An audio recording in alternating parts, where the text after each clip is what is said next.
Are you tired of spending your time and money chasing strategy after strategy, only to discover what worked 10, 5, or even 2 years ago is not working now? Things shift fast in the online space, and if you're not keeping up, you're getting left behind. It's time for something different. Welcome to the Marketing, Media, and Money Podcast, where every single episode will be jam-packed with proven, profitable strategies, behind-the-scenes secrets, and what's working now resources from industry experts and global influencers to help you scale your business, shorten your learning curve, and stand out in a crowded, noisy marketplace. And now, your host, award-winning marketing and media strategist, and international speaker, Patty Farmer. Hello, everyone, and welcome to today's episode of the Marketing, Media, and Money Podcast. I'm really looking forward to sharing another amazing industry expert with you today, and I am very excited to be able to share my guest today. It's not often that I am Facebook friends with someone for a very long time and then actually get to meet them in person, and that they were exactly who they were on social media, right? In person, up close and personal. Right? They were very often. Right. They're exactly the same. And so I have to tell you, my guest today was that, right? We're all talking about that. And so I want to tell you a little bit about her. So Shannon Garrison Negi is a business strategist who specializes in confidence, clarity, and creating visibility online for the savvy CEO mom who's burned out of her 9-to-5 and ready to elevate her network marketing side hustle into a business she adores. She believes that everyone should understand how to make money with ease and design a life they are in love with. She currently lives in Denver, Colorado with her 2 daughters, husband, and 2 Great Danes. So thank you so much, Shannon, for being here with me today. I am so excited. We have so much to talk about. I mean, I could literally we're going to have you back for part 2 already. We haven't even said a word.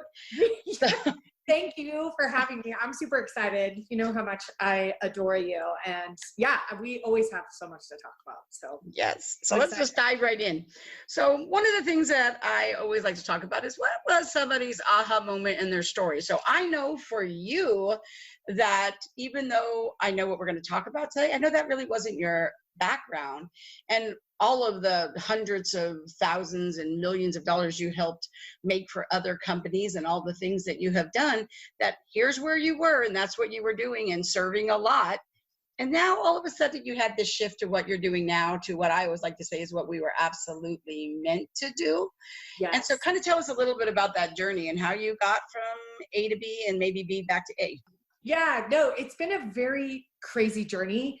I think if you had asked me 5 years ago, I would have thought you were insane that I would ever leave my cushy corporate job and go build something from scratch on my own. That just wasn't how I was brought up. You know, when you think about, I was taught work hard, make money, right? And so that's what I did. And as I started to have kids, and you know, for those of you moms out there, who work still, you know how that is. All of a sudden you're missing things. And you're not seeing the growth, and my nanny was hanging out with my daughter. And I started to think that maybe there's something else out there. I had, started my side hustle with the intention that it was a side hustle. And honestly, I wanted the community of people. I think that's what I didn't realize I was missing. And as I went along, I actually got let go a week before I went on maternity with my second daughter. And it sounds insane. People are like, oh my God, they can do that. And yeah, they can when you work in an at-will state. They don't even have to give you a reason, for the record. But part of that made me really understand, okay, there's something bigger for me. And it was something I think I'd been avoiding. I knew that I could do these other things, and I was almost afraid to do it. So I jumped in. I said, all right, I've got this other business. Let me go see if I got to build it, because I don't want to go back to corporate life. And that was really the last 2 years of my journey while being with my daughter and watching her grow has been, I went to network marketing. I came out of network marketing, and I went through last year, and I ended up thinking I can help so many more people, not just by focusing on selling a product, but by actually selling people tools. I say selling relatively loosely, but giving women tools to actually grow a business, to learn to apply themselves on social media. What strengths do you bring? All those kinds of things. And that's how I ended up where I'm at. I went through this whole kind of journey. Who am I? What do I do? I'm going back to corporate. I'm coming out of corporate. I almost went back to work at corporate this year because, you know, when you don't make money for a while, sometimes you just got to do what you got to do to pay the bills. And yeah, I ended up in a plan. It's not even a plan B because it wasn't even on my radar until the middle of last year. So I guess you could say it was plan C. Yeah, but at least it was a plan. And when you think about it, I see a lot of times people have a side hustle, and then I see plan B becomes plan A. And I got to tell you, I'm going to be pretty authentic and here and tell you that there was a time in my life, it's been a long while, but there was a time in my life when I used to hear about people who had a plan B, like, you know, I had a realtor friend and she had a plan B and a side hustle on the side. And I used to ask myself, oh, she must not be doing very well in her, you know, real estate business, because why does she have a side hustle? Like, you know, why do you have to have a side hustle if your plan A is working? And like, I didn't get it then. Like now I totally get it, right? But I really didn't then. And so I think that, you know, a lot of times, maybe that's what people think. So let's kind of talk about something that I like to do, which is busting myths, right? Let's bust some myths. So what do you think are some of the biggest myths that we're hearing out there about what people think about people doing side hustles, about their plan B, about network marketing? Like literally, let's talk about those myths because there's a lot of them out there for sure. You know, I think one of the biggest things, and when I started a couple of years ago, it's changed for sure. And the way we show up and all those things has changed over the last couple of years. But, you know, I was making a lot of money in my plan A. I had not really even discovered the plan B yet. I wanted to try to be honest, I wanted to try products. And I thought, all right, well, if I can make a couple $100 to pay for products, that's a win, right? I don't need the money. That wasn't why I was doing it. And so I think that's a big one. I think you said the first myth already, right? People think you're not doing well at what you're doing the first time, so you need to go make more money. That's obviously a myth because I'm walking proof that wasn't the case at the time, right? Now I'm a firm believer. I think, you know, I need multiple streams of income, and I think you can never have enough streams of income. So that's and I think too, like just to interject there, I really think too, though, a lot of times, I mean, you know, I know this isn't just for women, but I know this is how I think. So a lot of times when I see something, like they didn't even try to sell it to me. When I see something like, oh my gosh, this is super awesome. I really like this. And you know, how much does it cost? And then they tell me, and I'm totally okay with paying that. But always in my mind, it's like buying shoes or anything else. Like, what is it on sale? What's the deal? Like, you know, we want to bargain, right? Yeah. And that's just how we think. And so for me, I mean, shoes are so much cuter if I got a deal, right? And I've always found myself saying, so what's the margin? Like, you know, I'm a marketing person. Like, what's the margin? So, you know, what would be the cost to get, you know, what would I save? If it's a product I really liked, well, it wasn't like I was thinking about selling it or anything, but to me, it's a win for me to think about what does it cost? And then like, how much money am I going to save? Now, if it's a one-off thing I was never going to buy again, I didn't. But the reality really was, if it was something I was already doing, I always call that anyways market. You're buying it anyways, right? Anyways marketing. I'm totally like you. I'm that girl. And that was a huge part of how I ended up starting my first side hustle, is that I call it my first because it's not my first. There's been others since then. But it's that, that's exactly what I looked at it. I'm like, well, I'm going to get a bigger discount, and I know at least 3 people who will try the product. So why would I not do that and at least get the most bang for my buck? I was thinking the same, because I also wasn't thinking of it as a long-term money-making thing. Or even a business. Yeah. It was just saving money. Yeah, exactly. That's good. I was thinking of other myths while we're saying that. Okay, what are some of the other myths for side hustles? Besides the fact that, you know, people think you're not doing well, so you need to make more money by doing something else. People think they're very secure in their jobs. Let's start there, right? People don't think they need something else or another stream of income to build something bigger in life. That's definitely a myth for me. I've watched so many people get let go and get, you know, just your job's never secure. So in my opinion, you always need a plan B, probably a C and a D too. And a lot of times it's something they really love, because I have to tell you, I have a friend, so she was in the branding business, right? So amazing. And she was really good at it. And she's kind of I would really say that she was an introvert too, right? You know, I mean, we did networking stuff. But I mean, really, she wasn't very talkative, and we were good friends. And then one day, out of the clear blue sky, she told me she was getting into this side hustle that was really cleaning products. And I was like, what? And she was like literally going to stop doing the other thing. Like she was all in.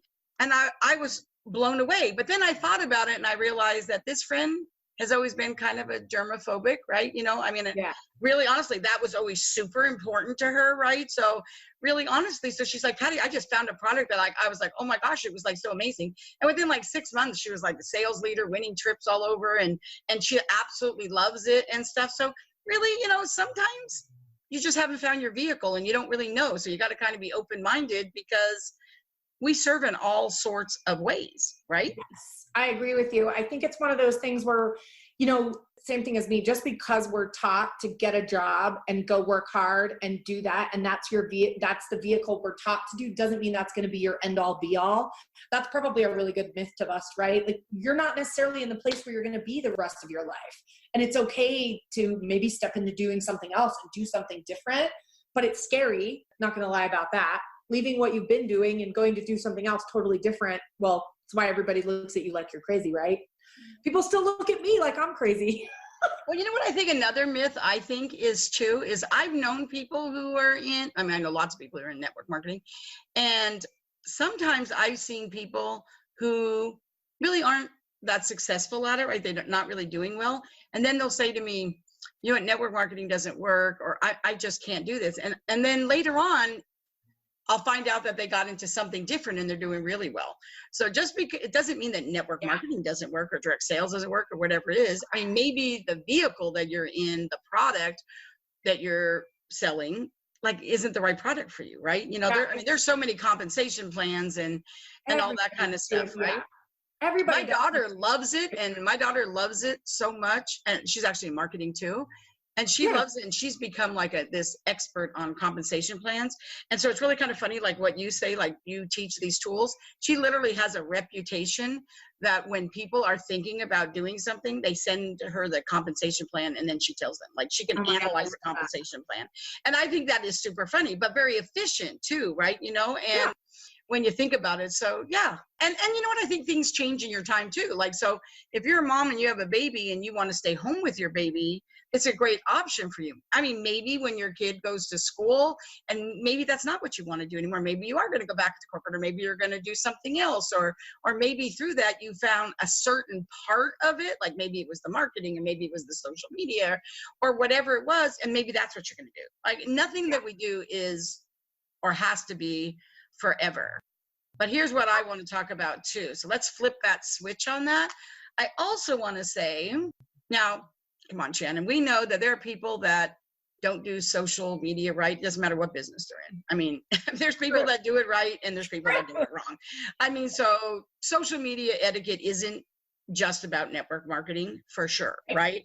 However, with that said, I mean, there are some people that get into network marketing and they kind of sell them a kit and say, go out. And then, you know, they go out and they do it all wrong. And that's kind of unfortunate, because sometimes it gives network marketing a bad name. And it's really not the company. It's really that they weren't really doing it right. And so, you know, let's kind of talk about some of the social media etiquette things, like do's and don'ts, right? Let's do that. So give some strategies and maybe some things that maybe you really shouldn't do. I mean, I'll go right to the things that everyone hates. I think now, this day and age, especially, this social media as a whole is changing so quickly, and it can be hard to keep up. I think what we don't prepare people for is actually how to be themselves on social media. I know for me, as I've gone on my journey, that was a huge piece of why I was so uncomfortable in my network marketing business and showing up online, is because I wasn't being me. But I also hadn't been taught to be me, right? So I cringe when I get cold messages. So let's just talk, we can talk about that. If you're still sending cold messages, stop, please. Please stop sending cold messages, right? You know, people are still being taught, hey, connect with people. And I think the big piece that people are missing, and one of the biggest social, is that you need to build relationships. Exactly. It's about being genuine and actually connecting with somebody because you want to connect with someone.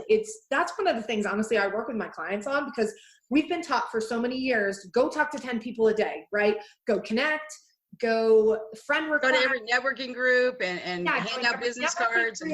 So I'm totally guilty of this. It's why I like to talk about it, is because I was just making connections just to make connections, to say that I got to that number every day. Or at the end of the week, if I hadn't hit all of that, I would just go and add friends and send random cut and pasted messages. I wasn't taking the time to actually connect with somebody that I really thought I should connect with. And I'm very mindful of that now. And it's something that I work with my clients on, because that's a huge mindset thing to get through, to actually spend the time to get to know somebody. And, do they have kids? What business are they in? Maybe it's somebody you actually want to be friends with. That's what I always say now. I'm like, friend request someone you actually want to be friends with, not somebody you want to connect with because they might be a sale for your business. I agree with you, because I think one of the things that I work with my clients on is everybody's always talking about, go out and find your target market. Well, the bottom line is your target market, it's true. You do need to know who your target market is, but that's only step one. Right. I always say, your target market, that's somebody who has the problem and you have the solution. That's just part A. Part B to that is find your target buyers, which means that they have a problem, you have a solution, and they're actively looking for the solution. It's much easier. So in building a relationship with somebody, you have to have a conversation. How do you even know what their problem is, and if you even have the solution? I have had people say to me, so Patty, what would it cost to work with you? Or what does that look like? And I'm like, well, really, honestly, I don't know you well enough yet. Like, we need to have a conversation and stuff. Like, I don't even know if I have the solution for you. But I can tell you, if I don't have the solution for you, I probably know somebody who does and stuff. So let's have a conversation, or maybe even a series of conversations, to really find out what it is that you need help with and how I can really support you. So I think that sometimes people rush the gun, right, so to speak. And it really is about building relationships. I like to tell people all the time that the only difference between a contact and a contract is the R, and the R stands for relationships, hands down. Yep. Oh, I love that, actually. And I think that's so true. Everybody's timing is also different, right? And when you remove the piece of, hey, I got to go out and make X number this month, which is one of the things that I work on a lot, is understanding that you are going to show up as you are going to add value, you are going to offer a solution. And when the right people see it, they're going to come. And that's something we just don't tell people. We are like, hey, go out there, go, sell X amount of dollars. It doesn't matter how you get the sale, go discount everything. It makes me crazy, but me too. I could go on a tangent for like an hour probably. Please stop discounting your products and cold messaging. And that is really the truth too. I mean, like I tell, know your self-worth and stop putting yourself on sale. I mean, the reality really is, I have to tell you, I always tell my clients, I'm like, listen, there's no right or wrong, but here's what I'm going to tell you. Some people are going to do the Walmart model. Now, there's nothing wrong with doing the Walmart model. Make it in volume, be the affordable solution. Nothing wrong with that. Then there's also the Apple model, right? You have Apple, Brookstone, Sharper Image. That's innovation. Be on cutting edge. People stand in line, for hours around a building just because you are known for being that.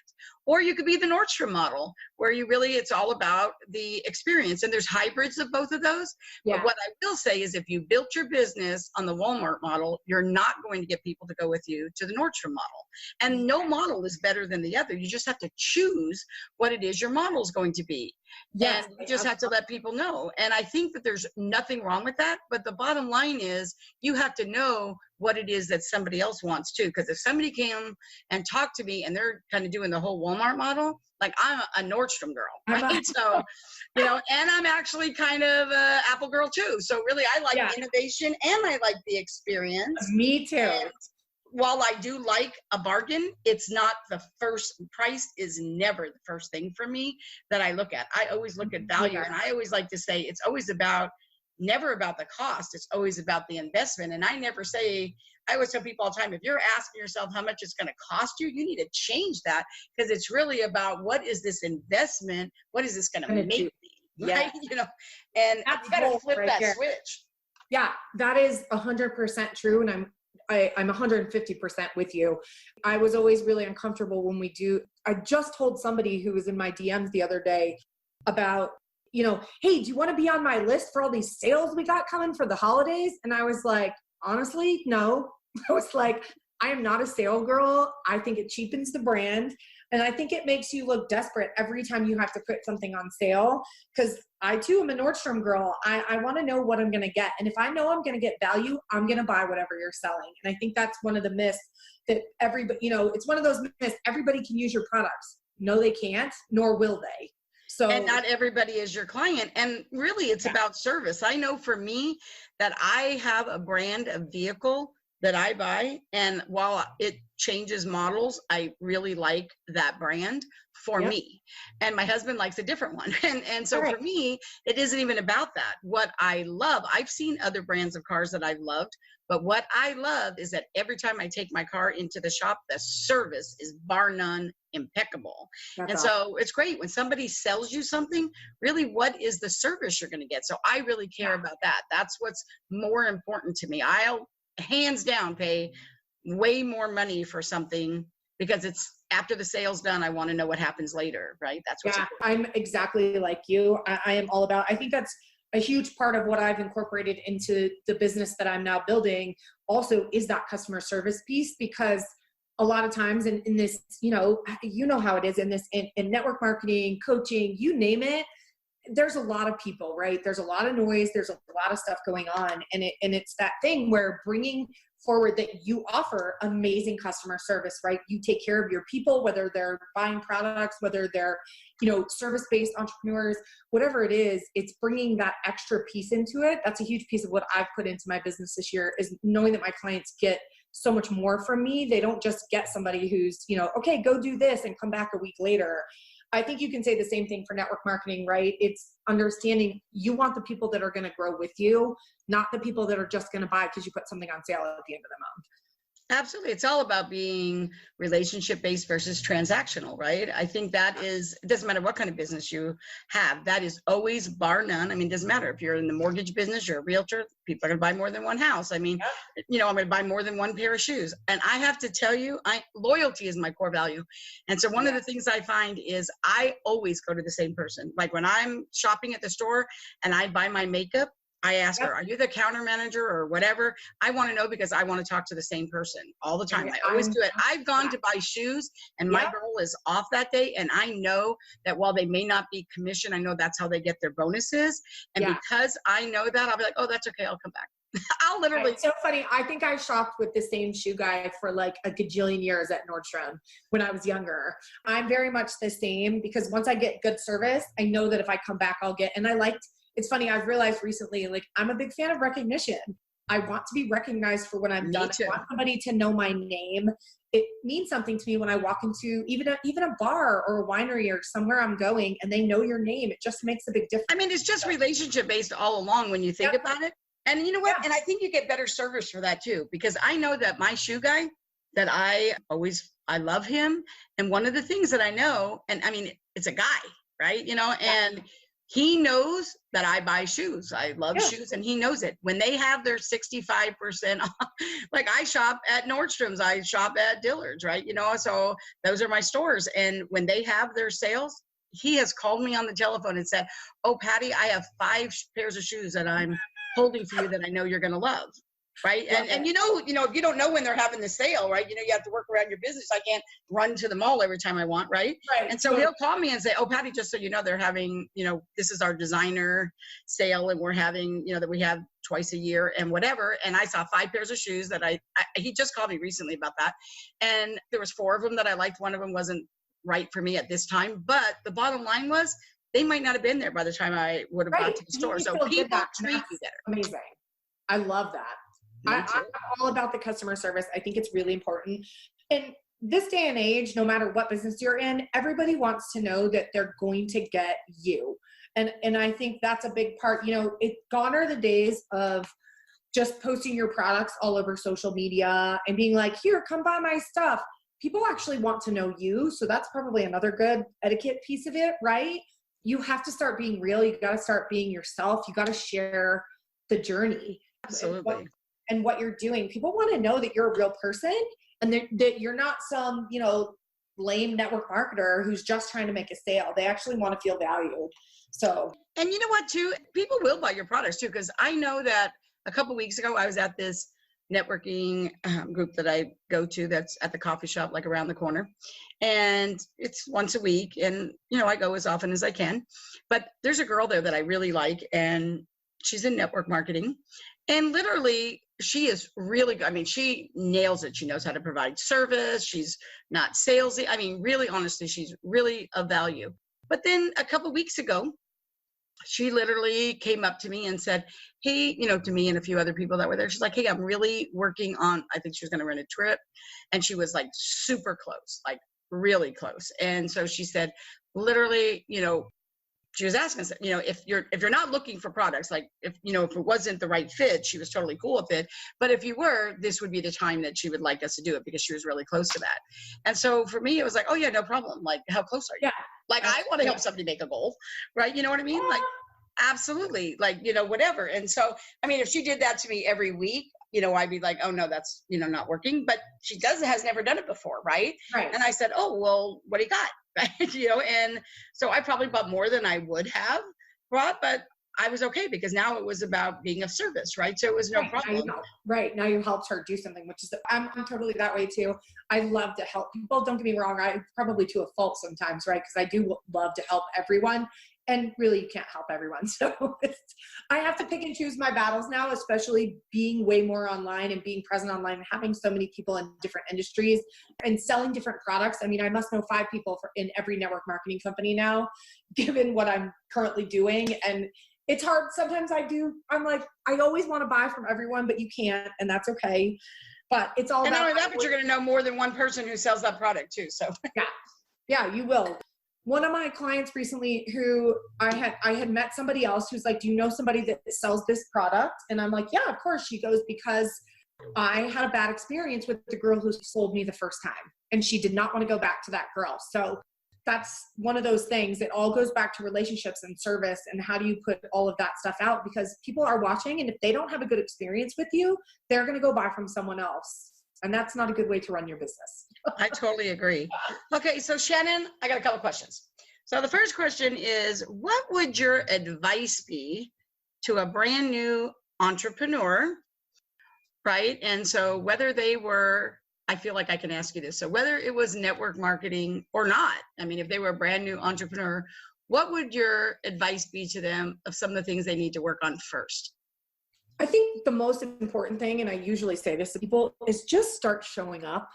It's going to be messy at first. I think we all do. If you go back and look at some of the stuff I did at the beginning, good God, help me. I'm not really sure what I was doing, but at least I was showing up. And I would say the first step is always, you got to just start showing up. A lot of us can sit in a state of paralysis, right? Oh my gosh, I have to do all these things. I need a website. I need this. I need that. You don't need all the fancy stuff if you're looking to grow your business online, which is, you know, what Patty talks about the most is online marketing. You just need to show up, right? Then as you start to show up, okay, you've started either whatever business you've started, it's not going to be for everyone. So who is it that you serve?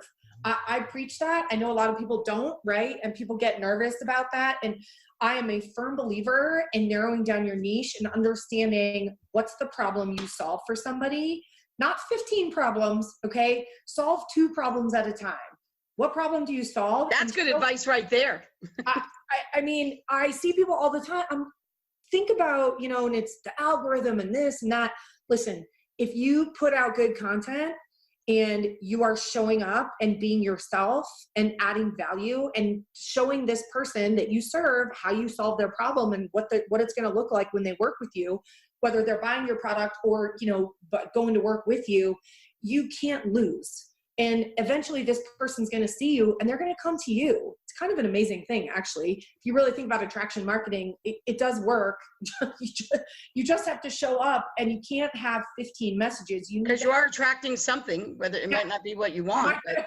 Listen, I spent all of last year because I was in a mindset state where I didn't truly believe that I was worthy of making money outside of in this new thing I was doing. Somehow my ego had told me that, you know, well, you're doing this new thing. Why would anyone pay you to do it? And I'll tell you what, I attracted all people who couldn't pay me.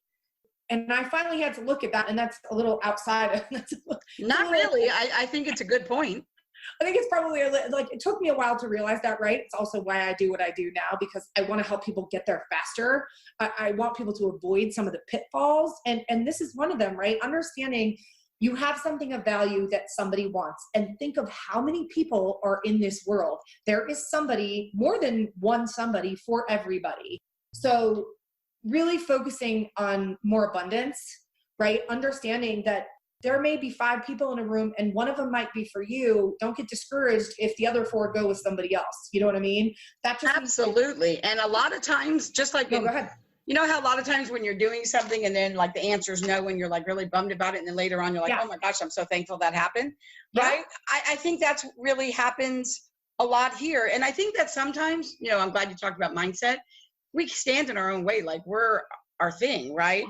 With that said, I want to say that. What was the biggest obstacle, blind spot, roadblock, whatever you want to call it, that you had to overcome? I mean, honestly, it was me thinking that what did I actually have to offer? And I'll tell you what, some of it stems from corporate. I had always struggled a bit in corporate, even though I was super successful and made a crap ton of money.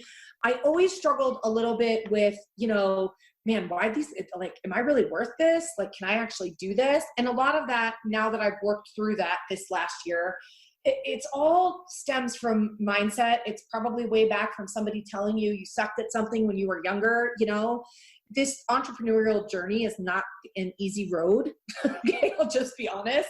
It is not the easy road. You are going to look at things and think you deal with issues from your past. And, I had to look at all of those things, even though they were scary, and say, yeah, I am in my own way right now. I am stopping myself. And honestly, the biggest thing that happened this year, really for me, was that I had been avoiding talking about network marketing as who I wanted to serve as that person. And as soon as I realized that and made the switch and flipped the switch on that and started talking about helping network marketers, my business has exploded. Well, yeah, because there's a lot of people that are in network marketing, not a lot of people that are really helping them with that. So I think that is fabulous. So that kind of leads right into my next question, which is, what are you loving most about your business today? So not necessarily who you serve, but what are you loving about your business?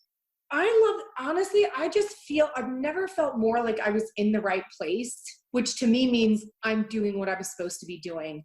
Through the ups and the downs, I really love that I'm bringing together a community of women who want to change the way that we do things and want to be able to empower more people to make more money. At the end of the day, I'm a money person. And so I'm not, I used to be afraid to talk about money. And now I'm like, no, we need to talk about money.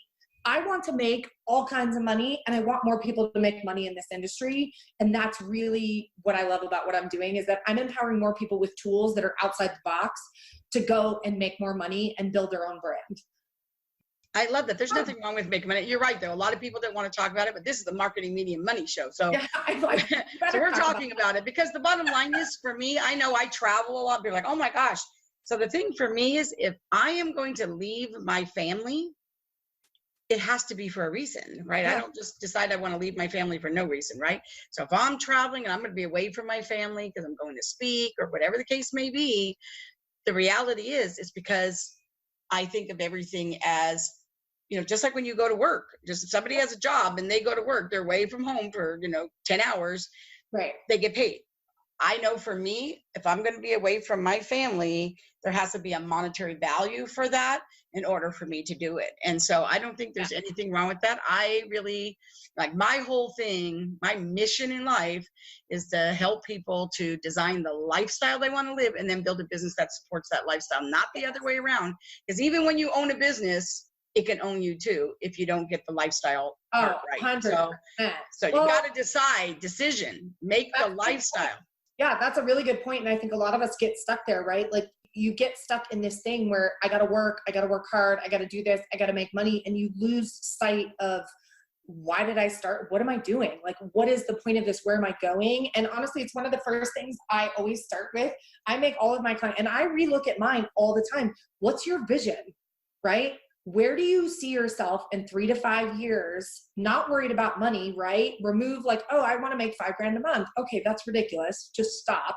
I'm like, is it $100,000 a month? Where do you see yourself? Because all things are possible in my mind. It's just a matter of then putting the strategy in place to get you to that point. Yeah, I agree with you. I think it's important. More money, more impact is how I see it. So I've had a couple people who, oh, I don't need to make that much money. And I'm going, okay. I'm like, so what kind of life are you going to lead? I think I really agree with that. Once a quarter, my husband and I do this really interesting thing. My coach told me to do it years and years ago, and we've been doing it. And every quarter on a Friday, my husband works on Fridays, but every quarter on a Friday, I go check myself into a nice hotel. I spend the day before my husband gets there working on what my vision is. What is it that I want to work on for me personally, health-wise, whatever the case may be, and what I want to do for my business. Then when my husband shows up, I kind of lay it all out for him. And I say, okay, this is what I'm doing. I'm going to do a little more traveling here. I'm going to cut back on this. I'm going to do this. I'm not asking his permission. I'm just kind of telling him this is what my vision is, and kind of get him to be like on board. Like I'm just kind of telling him and saying, okay, here's where I see it. And then we go have a super great dinner. And then we come back and say, okay, so here's where I'm going to be traveling. Here's what I'm going to be doing. Like, what's our vision for what we want for our lifestyle? And then we'll talk about, we want to take this trip to Italy this year. Oh, we want to do this. This is what we want to do. And then for me, it makes it really easy for me to look at my business and be able to say, okay, so we want some big things this year. Like maybe we're going to get a new car or whatever the case may be. And whatever that is, that really helps me to know, okay, what are the things that I may lay out in my business? Because a lot of times there's extra things, right? Yep. And I feel like by the time we talk about that, that's always super fun to talk about what things we want for our lifestyle, what we want to do. Makes a nice romantic night. And then the next day, like we spend the next day and it's a whole weekend together. And by the time we go home on Sunday, it's like, man, we're just like so renewed and we're so excited. And we do it every quarter. That is awesome. It is really great. And I love that idea, actually. I think that's fantastic. It's like a vision for my business, a vision for our marriage. And I think that because of that, we've been married for 22 years and really our relationship is the priority. We're a couple and that comes first. Yeah, that's amazing. And I think that's why I have a really strong marriage. I'm married to my best friend and I really love it. And it's because we're cheerleaders for each other. We're always there for each other. But here's the thing. It's just like in business. Before you can do that, people have to kind of know, right? They have to know, well, what's the thing? What's the vision? What are you doing? Why are you doing that, right? And when I say, oh, guess what? I'm going to do a little bit more traveling this year. Here's my vision for what that's going to do and how that applies to what our vision is for our family. And for us, he's like, oh, okay. So all of a sudden, it's not that big a deal, right? I love that. Yeah, that's a really great way to do it. That's definitely been one of the struggles this last year, along with like growing a business and spending money and not making as much money because that's just how it works at the beginning. It's been one of those things. It's a roller coaster as an entrepreneur a lot of times, right? I never one time since probably last summer have I ever turned around and said, I'm not doing this, right? Or don't get me wrong. There's plenty of times when I'm like, man, would it be easier to go get a job? Right? But then that brings a whole load of other stuff. And, now that I'm committed, I've retired from plan A and I'm committed to plan C and D and E right now. So, which I think is awesome. I think that really is great. And I think it's great to have options, right? To be able to have options is a wonderful thing. And I think in anything, it's not just, listen, it's also being open to what comes, right? You've put yourself in this place where you've already gone outside the box, whether you've started network marketing or you've just decided to go be an entrepreneur where maybe you weren't before. I think it's understanding that you've already stepped outside the box. So keep it open, keep that vision in front of you. Like, I love that what you guys do. I think everybody should go at least quarterly, maybe it's even monthly for some people. Really relook at what's the vision look like, right? What am I spending my money on? Why do I want to make money? It's something I work on with my clients is, what am I going to do with all this money that I make and why do I want it? And how am I going to feel when I get it? Right? Making money is great. Having $100,000 in the bank is great. It's understanding the feeling around the making money and understanding that vision is completely, that vision's going to come to life, and you just have to keep showing up every day and take steps towards it. I agree. Somebody told me something once and I have never got it out of my head. And it may sound simplistic, right? So realizing that, I don't exactly mean it that way, but I really have to tell you, if you let it sink in, it's actually pretty profound, right? And here's what she told me. She says, you know what? People talk about the problems that they have all the time. People are always talking about problems. But she told me that what she believed is that if you could throw money at it to solve the problem, it's not really a problem. Oh yeah, that's so true. And I was like, ooh, I mean, when you think about it, it's like, if it's something that's going on and you're having some type of challenge, and if you throw money at it, it will solve it. It's not a problem, because finding ways to make money is not that difficult, right? If you're willing to do the work, right? If you're willing to do the work, listen, that's probably where we're talking about kind of social etiquette and all those things. I mean, you got to be willing to do the work. That's the thing. This journey is not easy. Starting a network marketing business, as much as people might tell you, you might go you can make so much money, which is that's actually probably a good myth to say, like, it's not easy. Okay. It is not easy. If it was easy, everybody would do it in any business. I say that to everyone. I'm like, if it was easy, everyone would be making $1 million. It's not. It's the times when it gets hard and you want to quit that most people quit. And it's why you don't see everybody on the other side of the fence, right?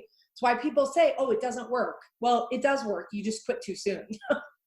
Exactly. And I always find that just when you get to the point where somebody's going to quit, like what they were looking for was just on the other side. That's where 100%. Like, I'm not a quitter. So I have to tell you, when I make a commitment, I don't care what it is. Now, with that said, are there times that you need to look at something and tweak something in your business and say, you know what, this isn't really serving me? That's why we measure what we do. That's why we talk about money, right? And sometimes you do, and maybe that's not the right time. That's not the same thing as quitting. Right. That quitting is a whole nother story. Yeah. So Shannon. Yep. This has been fabulous. We're going to have you come back on for part B. So how do people connect with you? I know that they're listening to this conversation. They're like, oh man, I need to know this girl. So how do they connect with you? Yeah. So you can reach me. My website is www.shannongarrisonnegi.com. You can also reach me on Facebook, Shannon Garrison Negi, Instagram, Shannon_Negi, because that name is old and I hadn't changed it. LinkedIn is also Shannon Garrison Negi. So I try to make it very simple for everyone to connect with me. But yes, I'd love to meet more of your people, because anyone who knows Patty, well, I should know them too then, right? Because she's amazing. That's what I say. That's what I say. But just for everybody out there, all of those, so you didn't have to try to worry about that or worry about getting the spelling right either. It will be in the show notes. So we'll have all the links in the show notes, so you don't have to worry about that. And like a good friend, you showed up with a gift. I did. So tell us about that. Oh, sorry. I have to tell you about my gift. So I'm giving all of Patty's listeners, if you are listening to this right now and you are saying yes to what we're talking about, but you're really not sure who you serve and how you go about getting yourself going and showing up more positively on social media, I'm doing 15-minute clarity calls to help you with that and get you off to a quick kickstart. So Patty, I believe the link to book will be in the show notes, right? Yes. It absolutely will. So now we come to one of my favorite parts of the show, which is why I always encourage everybody to, we save the best for the end, right? And so this is what I am calling my version of social karaoke. So this is called OpenMic. So this is where, because you were so generous and gracious to share your expertise with the audience, we want to make sure that if you're on my show, that we serve and support you as well. So I'm going to pass the mic. This is OpenMic, and let you share anything with the audience that, maybe we didn't talk about in a conversation. Maybe you want to expand on it a little bit, but whatever it is, here's the mic. It's all yours now. Thank you. It's so cool. I love it. We talked about so much good stuff, and I think it can be a little overwhelming, especially when you're starting out in your business and you're getting pulled in all directions and you're listening to all the trainings. I think really for me, the biggest thing I would tell you is just, first of all, figure out, okay, here's my vision. Here's where I want to go.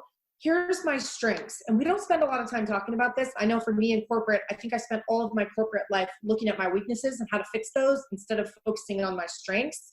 So I would say, figure out what your strengths are, figure out how you use those strengths to then go serve your ideal clients and show up to solve a problem for them. And understand that this is a marathon, not a sprint. I know that's a little cliche, but it's true that just because something doesn't happen overnight doesn't mean it's not going to happen, but you got to stay the course and you got to show up consistently, and you need to show up as you. Vulnerability and authenticity are my two favorite words right now. And I tell people, what's the secret to social media? Showing up vulnerably and authentically and solving a problem for someone. I love that. I really do. I'm unapologetically me. That's what I always like to say. I love that. Yeah, exactly. I mean, listen, this is about, I'm a firm believer that we can all make as much money as we want. And I do get looked at a little sideways sometimes when I say that to people, but I truly believe it. And I truly believe that all it takes is just a commitment and a willingness to learn, right? Go find somebody you vibe with that's a few steps ahead of you that can help you get from A to B right now. And then next year you'll need somebody to help you get from, B to D. But just understand this is a process and that there's no dream that's too small, in my opinion. Absolutely. I totally agree with that. Thank you so much, Shannon, for spending this time with me today and just really being so authentic, right? And what we're talking about. I love that. So thank you so much. And for everyone, go ahead. No, I was going to say thank you so much for having me. This has been great. Oh, thank you. It was just really great. It's always great to have a conversation with you. They just got to listen in. So, so for everybody out there, if you enjoyed today's episode, please like, subscribe, and review the podcast on your favorite listening platform. And remember, sharing is caring. And we would love to continue the conversation in our Facebook group, which is Marketing Media Money. And you can come in and really spend a little bit more time engaging and connecting and getting to know the people that write for our magazine, that we interview on our podcast. And we will look forward to seeing you on the next episode of the Marketing, Media, and Money podcast. Thank you. Thank you for joining us today on the Marketing, Media, and Money podcast. To shorten your learning curve even more, make sure to grab your free copy of the Marketing, Media, and Money magazine at www.marketingmediamoney.com. I promise your business will thank you.